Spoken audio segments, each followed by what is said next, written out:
আসসালামু আলাইকুম, কেমন আছেন সবাই? আশা করি সবাই ভালো আছেন, আমিও ভালো আছি। আমি আপনাদের আজকে মেক্সি সেলাই দেখাবো। আটাতে কুচি আমি আগে দিয়ে নিয়েছি। এখন হাতার উপরে পট্টি জয়েন করে দেখাচ্ছি। পট্টিটা জয়েন করার জন্য পট্টির উপরে সেলাই দিয়ে বসিয়ে নিচ্ছি। এখন পট্টির উপরে চাপ সেলাই দিয়ে নেব। আপনারা এভাবে চেষ্টা করলে অবশ্যই পারবেন। প্রতিটা ধাপ ফলো করুন এবং এভাবে কাজ করার চেষ্টা করুন। সেলাই করা হয়ে গেছে, দেখুন কত সুন্দর হয়েছে সেলাইটা। এখন হাতাটা জয়েন করে নিব।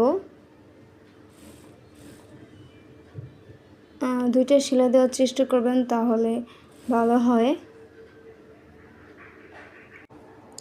মেক্সির গোল গলার উপর চাপ সেলাই দিয়ে নিচ্ছি। সেলাই করানো শেষ। দেখেন গলাটা কত সুন্দর হয়েছে। গোল গলার মেক্সি হাতা, কলসি হাতা। মেক্সির নিচে কুচি দেওয়া হয়েছে।